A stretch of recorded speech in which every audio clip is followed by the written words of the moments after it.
Hi, Ariel. Thank you so much for coming on Thrival Nutrition Podcast. How are you? I'm good. So glad to be here. Thanks for having me. Yes, I'm glad that you're back. I know that we had to reschedule. And now that Yes. you're back, didn't you go on a trip, I believe? I did. Yeah, for Christmas, I actually went to Mexico with my family. We went on like a Christmas cruise, so it was Oh, super fun. awesome. Cool, Yeah. cool. So before we get started, because we're going to be talking about skincare, and I can't wait to hear about your brand and stuff, can you share who you are and what you do? Yeah, so my name is Ariel Welch, and I live in the Bay Area near San Francisco. I studied at UC Santa Cruz. I actually received dual degrees in neuroscience and psychology. And then I also recently got certified as a nutritional therapy practitioner. So I went to the Nutritional Therapy Association, became an NTP because I'm um, super interested in nutrition, health, and wellness, as well as the importance of using natural skincare. So I think it's all connected and all needs to be integrated. And then I'm also one of the co-founders of Treat Yourself Inc., which is a natural body and skincare line. We use herbs in all of our products, super high quality organic ingredients. And some of our products include clay tooth powders, natural deodorants, and various skincare products from honey masks to oils. And some even have full spectrum hemp CBD oil. So we have a lot of different choices in products. Nice. So what brought you into natural skincare? Because yes, everything is related and all together. Mm-hmm. But skincare, like what made you like, I don't know, want to create your own Mm-hmm. products and formulations? Yeah, so this actually started about 5 years ago. Prior to any of this, this happened while I was at UC Santa Cruz. I kind of had an awakening. Prior to that, I had just been eating the standard American diet. I didn't know anything about nutrition or health. I was using conventional body care products. It wasn't even on my radar at all as an issue. Like I didn't even know any better. And then I just kind of started trying to change my mindset in my life because I was feeling really depressed and unhappy, and I knew kind of like something needed to change. And it started with food. That's kind of like, the beginning is realizing that nutrition was causing me to, be overweight, be unhappy, and not be living my best life. So then Totally. after kind of transitioning that and getting away from the Domino's and the Taco Bell Yes. and the binge drinking, that doesn't help either. We've all been there. all the toxins. And then I got home from school, and that's when I kind of started realizing, okay, like I looked on the back of my toothpaste tube and realized this is full of chemicals and junk. Like, why am I using this every single day? Just like reading all the labels on everything, realizing that the body care was just as important as the food, and that there was another piece missing to my puzzle to become having a less toxic life. So I started creating my own toothpaste. That's how it started. Toothpaste was the first product, and it was just for personal use with family and friends, and researching a lot of herbs. And that's how I kind of got into the tooth powder and realizing the power of herbs like turmeric and cinnamon and clove for oral care, because I'm kind of like a all-in type of person, and I just like wanted the best of the best. Like there's a lot of toothpastes on the market that I could have chosen, but I really wanted to be in complete control of every ingredient and knowing that it was like the best possible and the highest quality. So I created this tooth powder that my friends and family loved. Even my dentist was like, wow, this cleaned my mouth better than anything ever has. Like, how can I buy it? And that's when it turned into a business, because people kept asking me to buy it, even though I would give them the recipe. And I was like, no, here's how you make it. And they're like, no, we want you to make it and we want to buy it. So that's how it started, and then progressed from there to deodorant and then to skincare. Yeah, yeah. I know that some people are they're not lazy, but there definitely are the types of people that like love to DIY. And then there's the type of people that like, I'll just purchase it. And I'm okay if it's at like a higher cost, but I just want it ready made. So Exactly. I mean, everyone has so many things on their plate. It's just like one less thing to worry about. If someone's making good products, whatever, just go with that. totally. And I can understand too, as I formulate my multi. It's just like being in control and just being able to choose is like so important. And it's kind of like I said, like what you said, there's tons of multivitamins on the market, but I just wanted something that I knew that I made and that I trusted and things like that. So I did that. So kind of share with us some of the top toxins that you found in the skincare that negatively affects us. And I mean, definitely the more research you bring, please do, because I know there's a lot of what's the word, fluffy stuff all around the interweb of like, avoid parabens and all this, but like I would love to know the science like behind it. And I know you're a fellow science nerd like I am. So yes. So speaking of parabens, that's where we'll start then, because it's in many skincare formulations as well as like deodorants and such too. So when you'll see on the label is like methylparaben and propylparaben, and just anything really with paraben in the ending is going to be a paraben, which is a preservative agent. So they use it basically to prevent mold and bacteria growth. But the problem is that the chemical structure of paraben, it has parabenzoic acid, which is structurally similar to estradiol. So it actually will activate the estrogen receptors the same way that estradiol will. So this is going to be causing like an estrogen mimicking effect. So it enhances the effect of the estrogen receptor. And this creates symptoms of estrogen dominance within people. So like that's just a serious issue that's super pervasive right now is estrogen dominance. So anything that you can do to kind of decrease that and decrease the effects of the estrogen receptors is going to be helpful. So it's also been shown that parabens have been in a study that they were in 99% of cancerous breast tissue, so that parabens actually get stored in the breast tissue as well, and that's probably where it's also creating that effect of estrogen. Yes, so, I love that ewg.org. I'm pretty sure you're familiar with Skin Deep. I love that they put in there like bioaccumulation, because you can kind of look up ingredients or products, and it's really cool to see that breakdown. And like people, I don't think about that. I think most people think like you put it on or you eat it and it just goes through and like, it's gone, but it's like not everything works that way, unfortunately. Yeah. Unfortunately, for sure. So then another ingredient specifically that we find in toothpaste would be fluoride. Fluoride's basically a toxic halogen, so it competes with iodine in the receptor sites for thyroid hormone. So instead, because it's structurally similar, this is all like molecular mimicry. So because of all of these ingredients being similar to something else that's natural in our body, that's why it's causing issues. So the halide fluoride will go into the receptor sites where thyroid hormone should be binding, and it's going to block that effect. So that's going to cause a cascade of metabolic problems, because the thyroid hormone increases our metabolism and creates all these functions for the body. So that is going to be causing hypothyroid symptoms, because we're going to have low thyroid hormone effects due to this blocking action. And that's another reason that you want to like get a shower filter, for example, because chloride is very similar to fluoride. So all of these halogens are going to have the same effect, and chloride is found in our tap water. So if you're going to be showering in the tap water, the chloride is going to be turning into a gas, chlorine gas. We're going to be breathing it in. It's going to be going into our lungs, and that's going to be creating the cascade of the same exact effects that fluoride is causing as well. Love it. And it's so sad too, because it's in so much water. I think I did a study and I wrote a blog about fluoride, and that it's so inconclusive actually to like, I know that we use it for cavities a lot.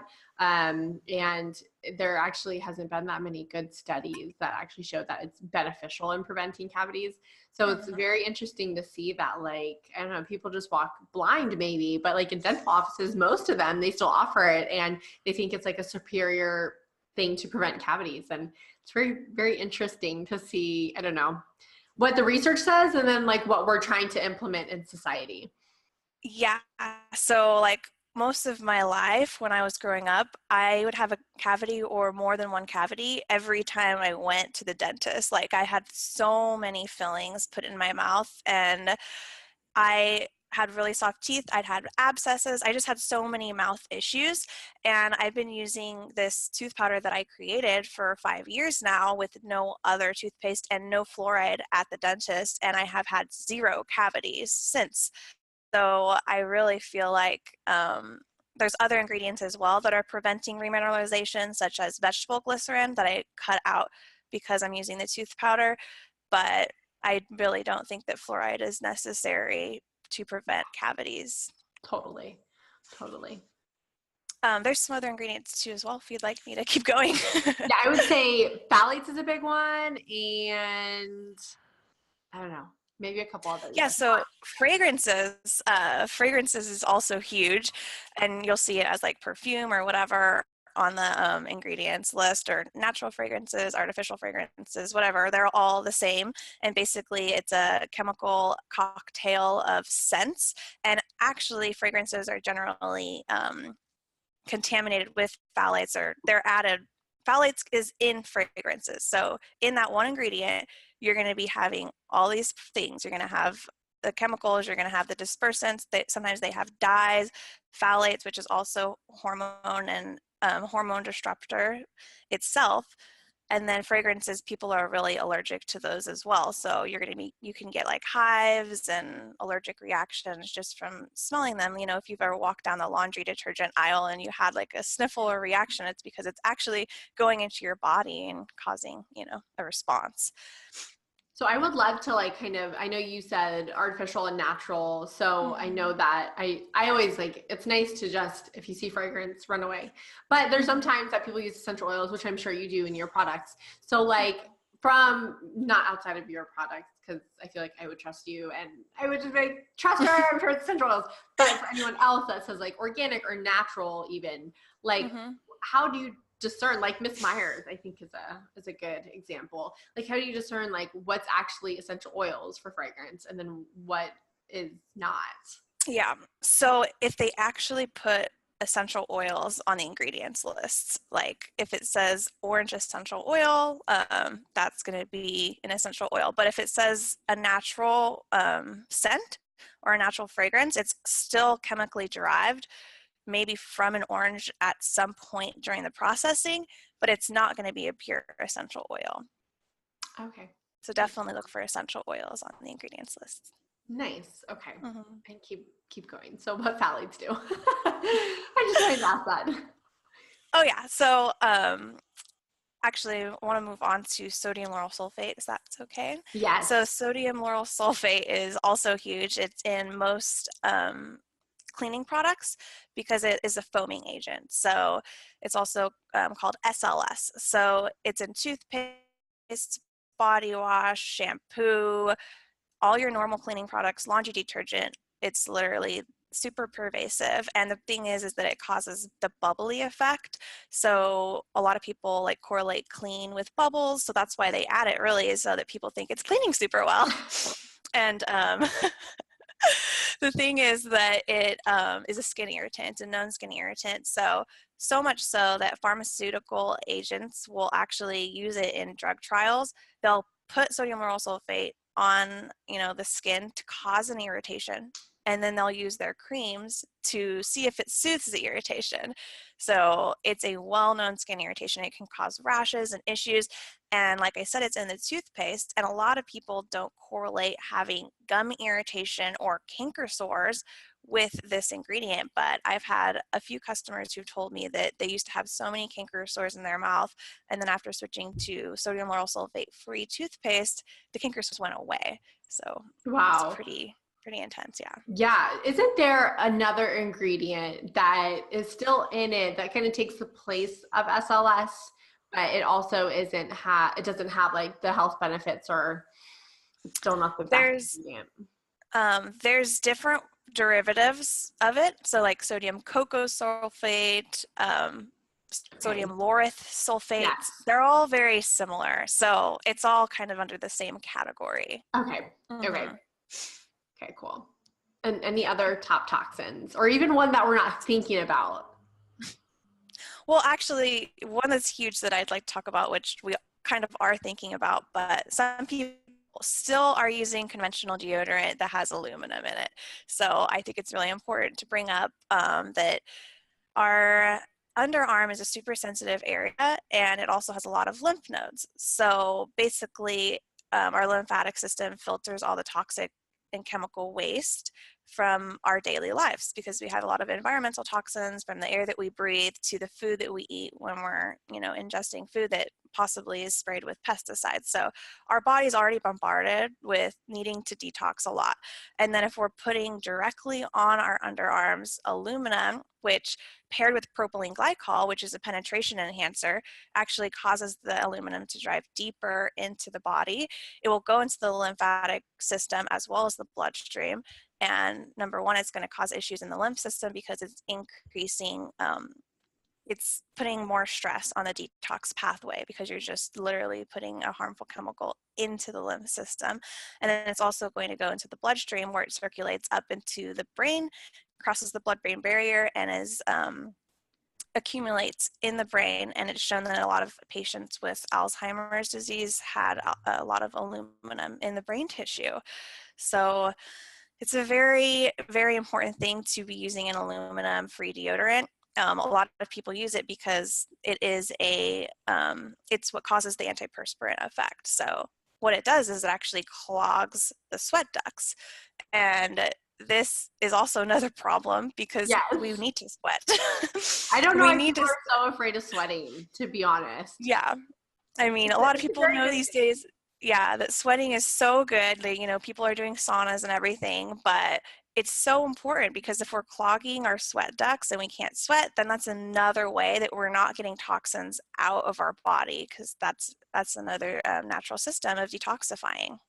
Totally. I'm very thankful. I think it's in my genes too, is I don't have BO, and I've never had BO. So I don't have to wear deodorant at all, which I love. So I'm so glad I never had to go down that path of trying to find one, because I know that a lot of people have trouble, which I love to get your opinion on, of people having trouble when they switch over deodorants. I see it all the time, skin irritation, or they just don't work well, which obviously it's not chemically ridden, so that in itself, it's not going to be, well, it'll be effective, but not effective in that way.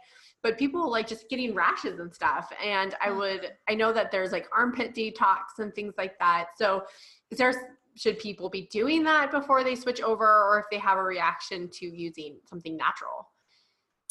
Yeah, so it is very common for people to be getting rashes from natural deodorants that have baking soda, which our deodorant does. It really depends on the concentration of the baking soda as well. So sometimes you'll use one that causes an issue, one that doesn't, because maybe they used way too much baking soda.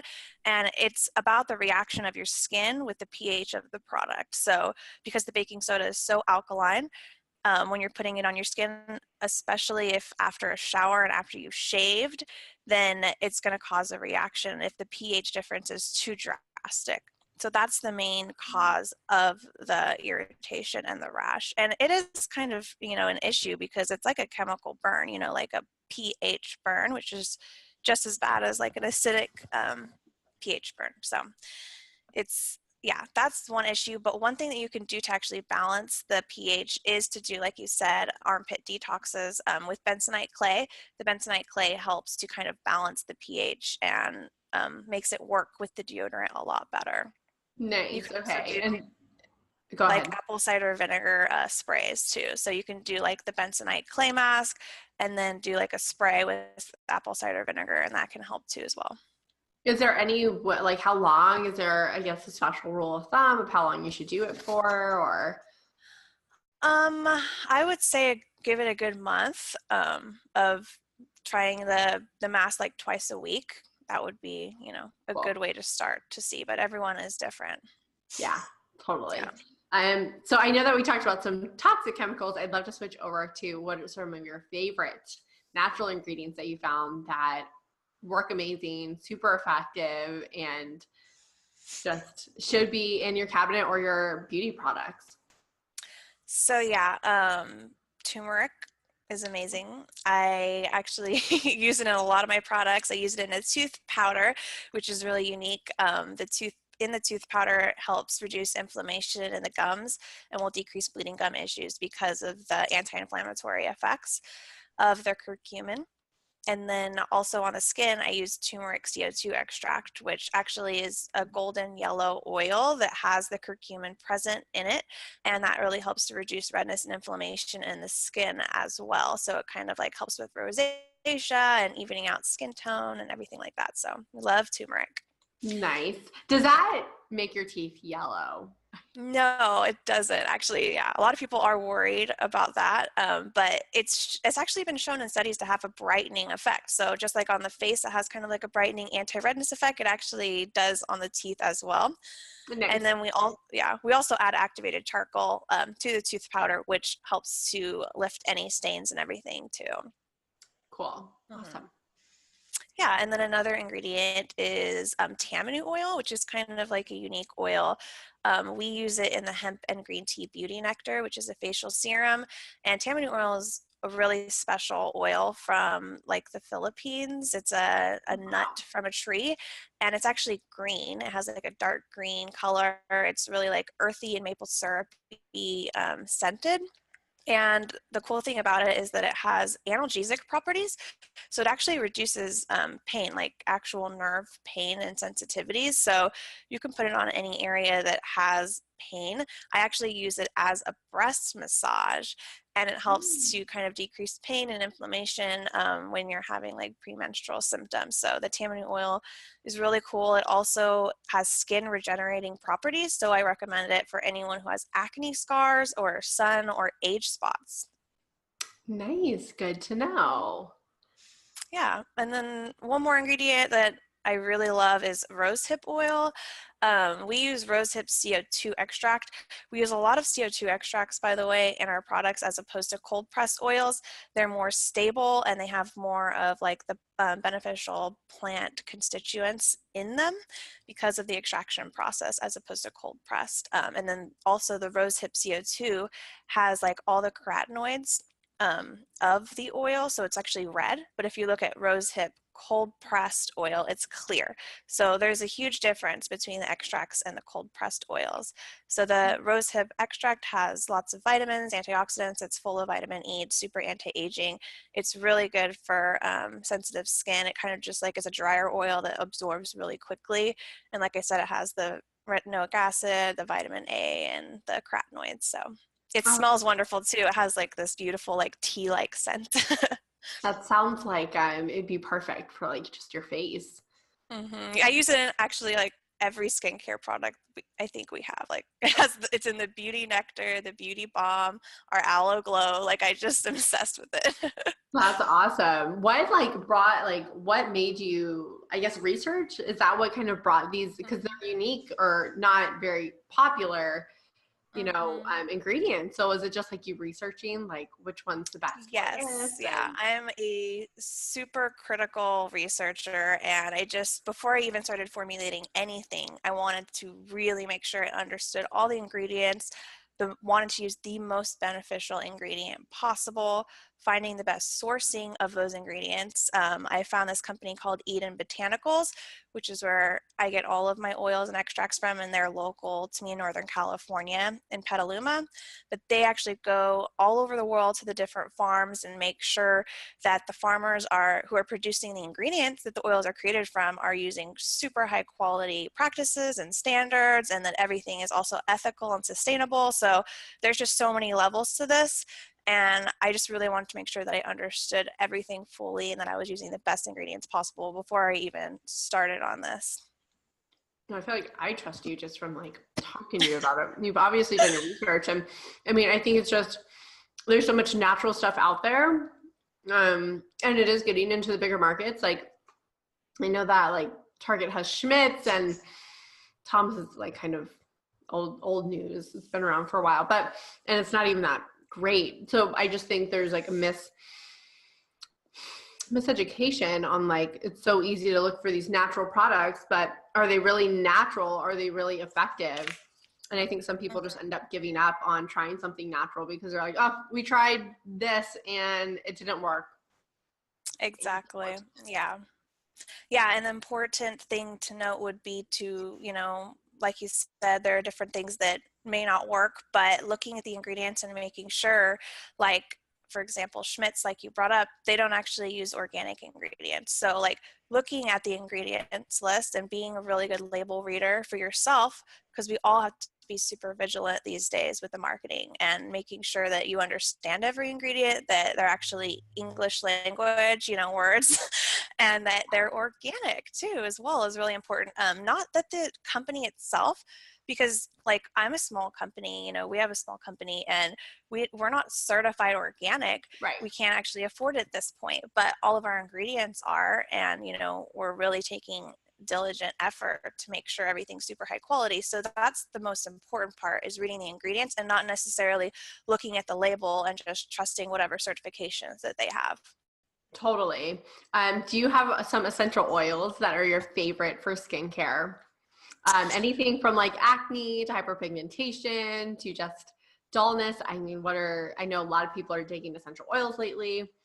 Like, what are your thoughts? Frankincense, I think, is like the best oil for the face.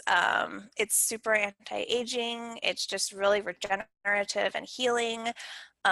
We use it in the Aloe Glow and the Beauty Balm, and yeah, it's just incredible for facial use, as well as tooth care. We have a frankincense and myrrh tooth powder flavor, and that's actually the most powerful. So if you had any sort of like gum disease or serious gum issues, the frankincense and myrrh is the go-to because it is so healing and so beneficial.